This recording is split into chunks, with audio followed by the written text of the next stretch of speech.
नमस्कार, मैं महेशचंद मीना, सहाचार्य भूगोल, बाबू शोभाराम राजकीय कला महाविद्यालय अलवर। पिछले वीडियो में हमने माध्यिका के बारे में अध्ययन किया कि सतत श्रेणी में किस प्रकार से माध्यिका की गणना की जाती है। इस वीडियो में हम अध्ययन करेंगे बहुलक। किसी भी समंक श्रेणी में अधिकतम आवृत्ति वाले मूल्य को बहुलक कहा जाता है। अर्थात कोई भी समंक श्रेणी जो आपको दी गई है, उस श्रेणी में किस आवृत्ति की पुनरावृत्ति बार बार हो रही है या सर्वाधिक बार हो रही है।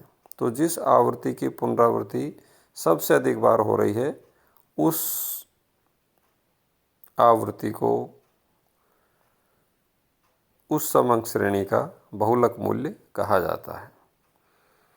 जैसे जो तीनों श्रेणियां हैं, व्यक्तिगत श्रेणी, खंडित श्रेणी और सतत श्रेणी, उसमें हम एक एक करके एक उदाहरण के माध्यम से बहुलक का अध्ययन करते हैं या बहुलक की गणना करते हैं।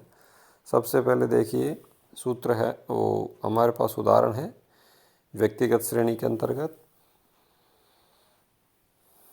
व्यक्तिगत श्रेणी में आपको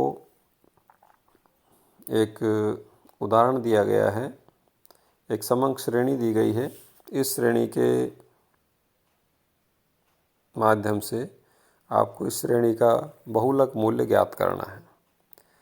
जिस प्रकार से समांतर माध्य को x बार के माध्यम से प्रदर्शित किया जाता है, माध्यिका को m के द्वारा प्रदर्शित किया जाता है, उसी प्रकार से बहुलक को z के द्वारा प्रदर्शित किया जाता है। अंग्रेजी का कैपिटल Z, उस Z के माध्यम से बहुलक को प्रदर्शित किया जाता है। तो यहाँ पर व्यक्तिगत श्रेणी में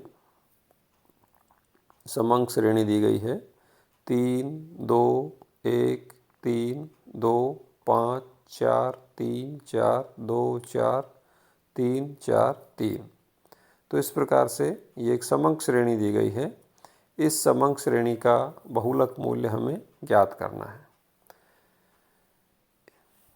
आप इसको केवल देखकर भी बता सकते हैं कि किस मूल्य की पुनरावृत्ति सबसे अधिक बार होती है।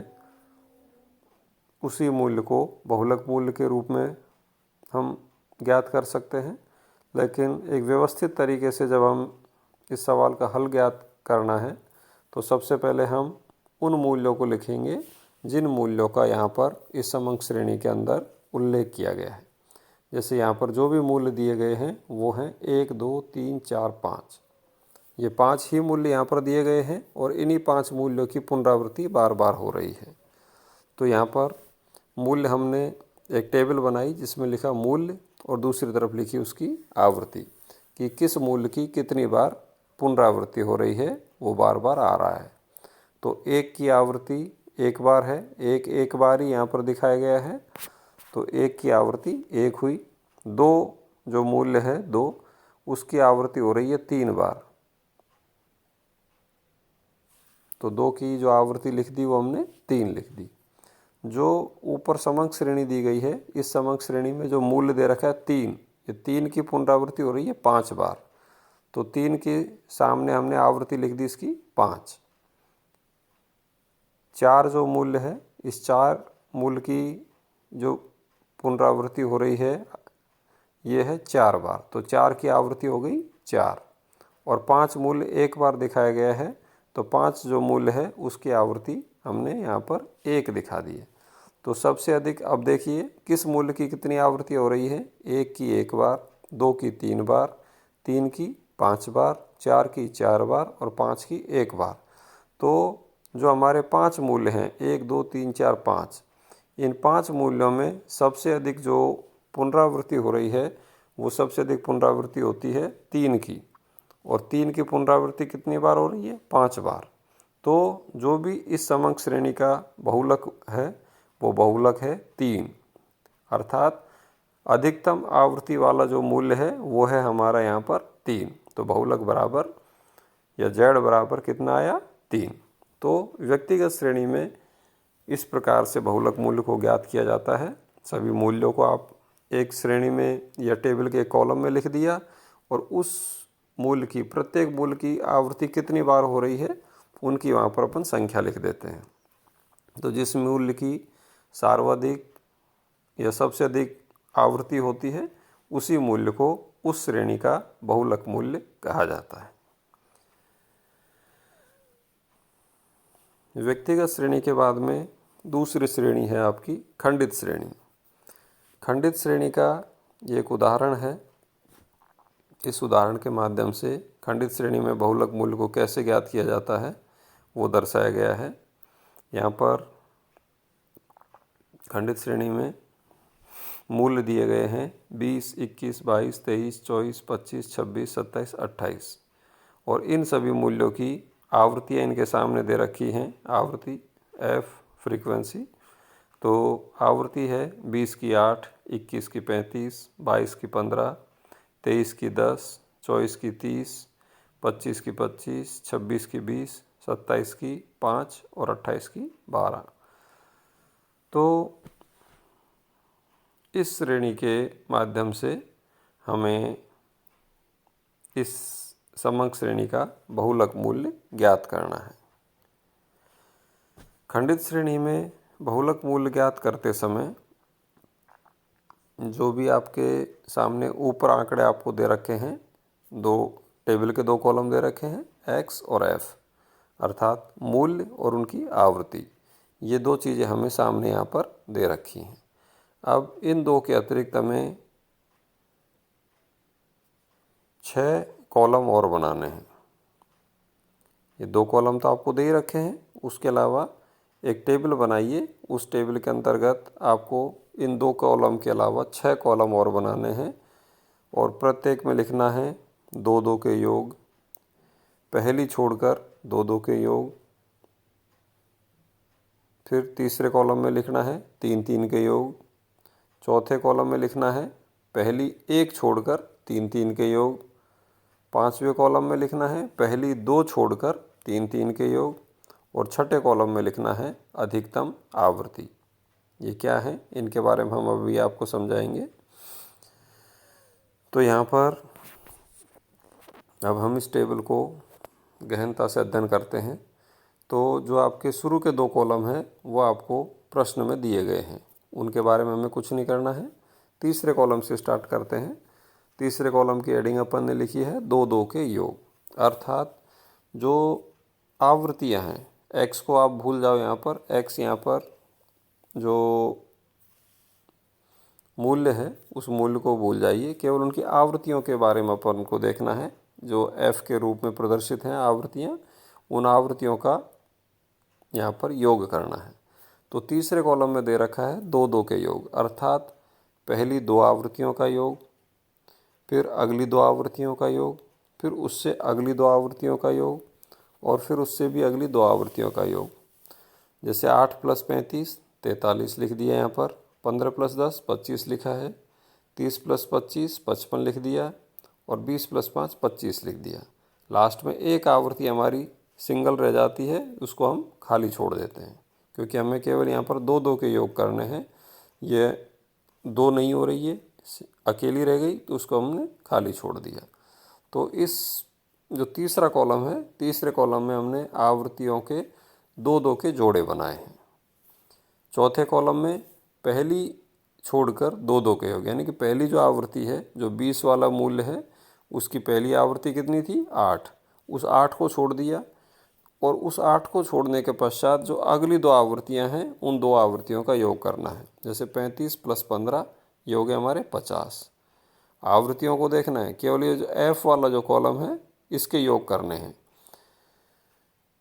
35 + 15 = 50, फिर 10 + 30 = 40, 25 + 20 = 45 और 5 + 12 = 17। तो इस प्रकार से जो तीसरा और चौथा कॉलम है, इस तीसरे और चौथे कॉलम में 2-2 आवृत्तियों का योग हमें करके लिखना है।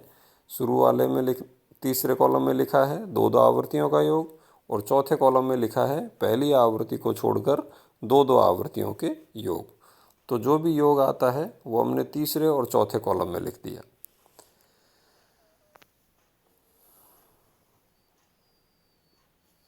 अब अगला जो कॉलम है उसमें है तीन तीन के योग, अर्थात शुरू की 3 आवृत्तियों का योग, फिर अगली 3 आवृत्तियों का योग और फिर अगली 3 आवृत्तियों का योग। तो यहाँ पर जो एफ है, फ्रीक्वेंसी वाला कॉलम है, उसी में चलना है वापस। तो एफ में जो पहली 3 आवृत्तियाँ हैं 8, 35 और 15, इन तीनों का योग 58 हो गया। फिर अगली 3 आवृत्तियों का योग 10, 30 और 25, इन तीनों आवृत्तियों का योग हो गया यहाँ पर 65। फिर अगली 3 आवृत्तियाँ 20 + 5 + 12, इनका योग हो गया आपका 37। तो ये वाले कॉलम की वैल्यू आ गई 3 आवृत्तियों का योग। यहाँ पर जो भी आवृत्तियाँ दे रखी हैं, शुरू की 3 आवृत्तियों का एक जोड़ा बनाया, फिर अगली 3 आवृत्तियों का एक जोड़ा बनाया और फिर अगली 3 आवृत्तियों का एक जोड़ा बना के उनका जो योग था वो हमने इस कॉलम में लिख दिया। इससे जो नेक्स्ट कॉलम है वो है पहली एक छोड़कर 3 के योग, अर्थात पहली एक आवृत्ति को छोड़कर। जो पहली आवृत्ति कौन सी है आपकी? 8। एफ वाले कॉलम में देखना है, पहली आवृत्ति है हमारी 8। तो इस पहली आवृत्ति को छोड़कर 3 आवृत्तियों के हमें जोड़े बनाने हैं। जैसे 8 को छोड़ दिया तो अगली जो 3 आवृत्तियाँ हो गई वो हो गई आपकी 35 + 15 + 10, इन 3 आवृत्तियों का योग हो गया आपका 60।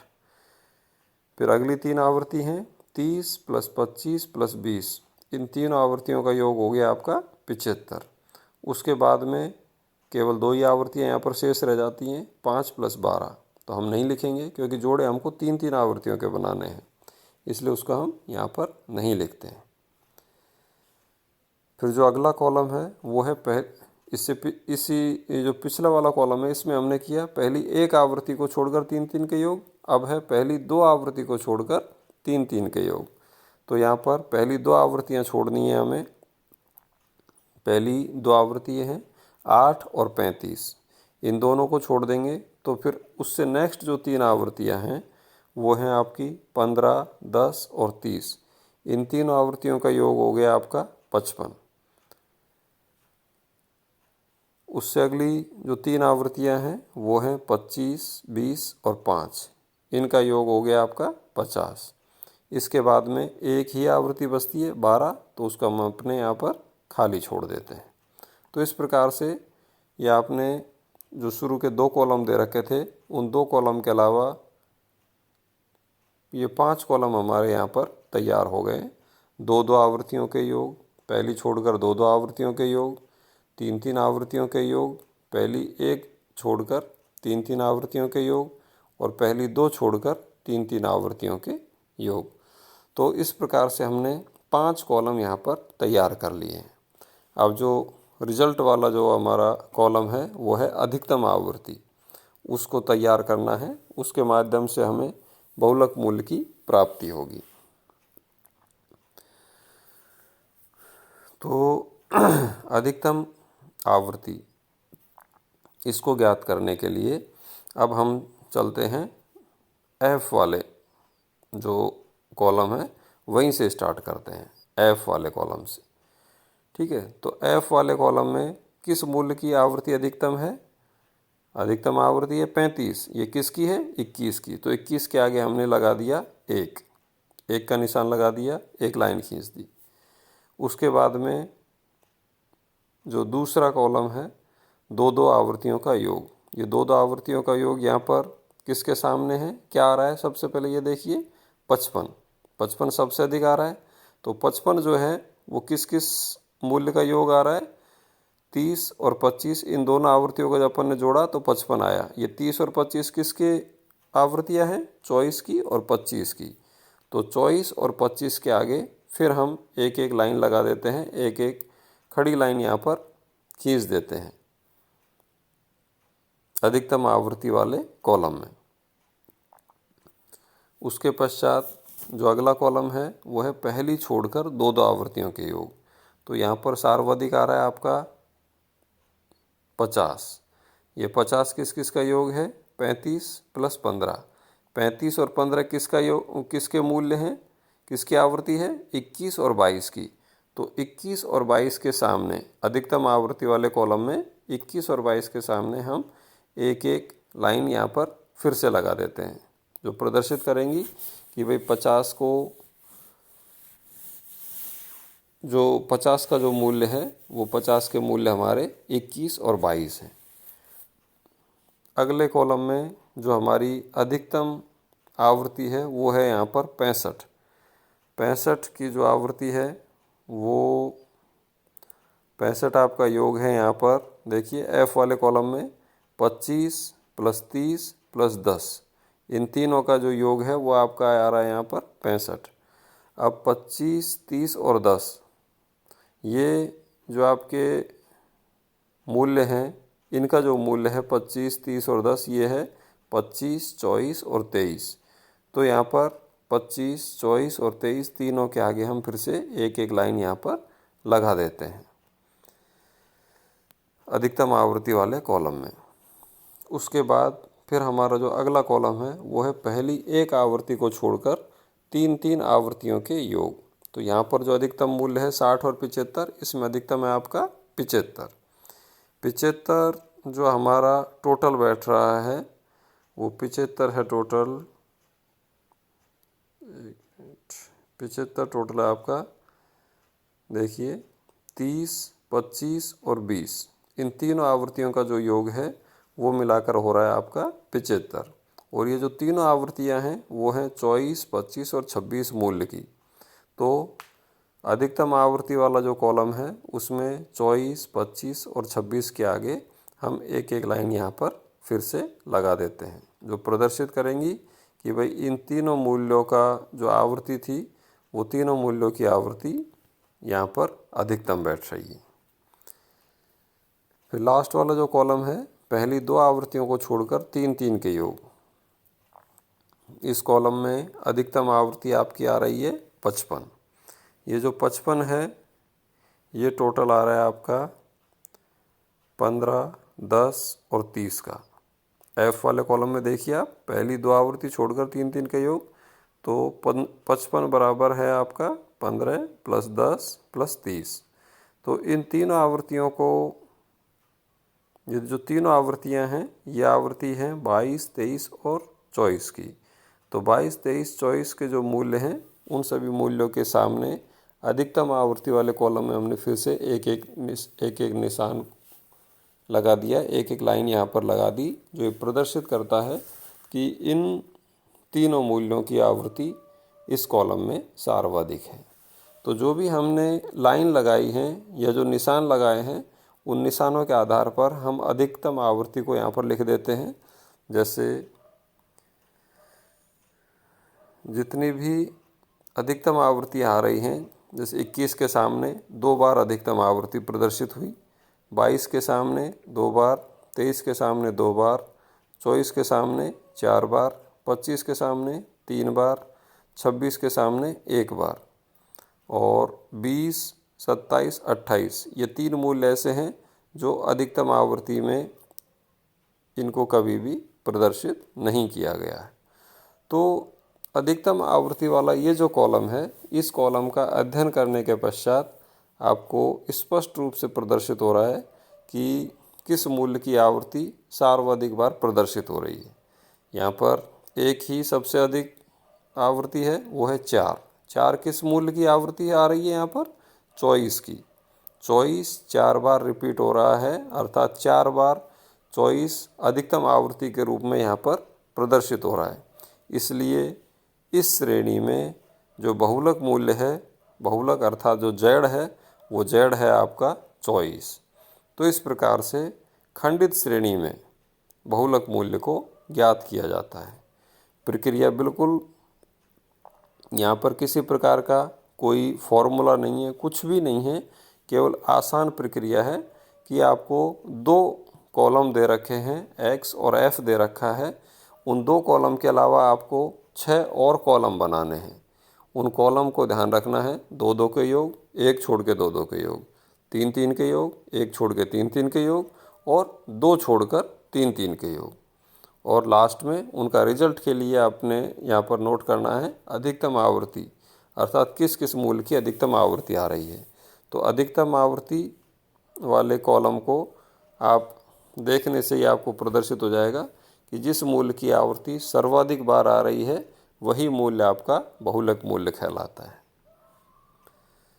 आज के इस वीडियो में इतना ही। अगले वीडियो में हम सतत श्रेणी में बहुलक मूल्य कैसे ज्ञात किया जाता है उसके बारे में अध्ययन करेंगे। धन्यवाद।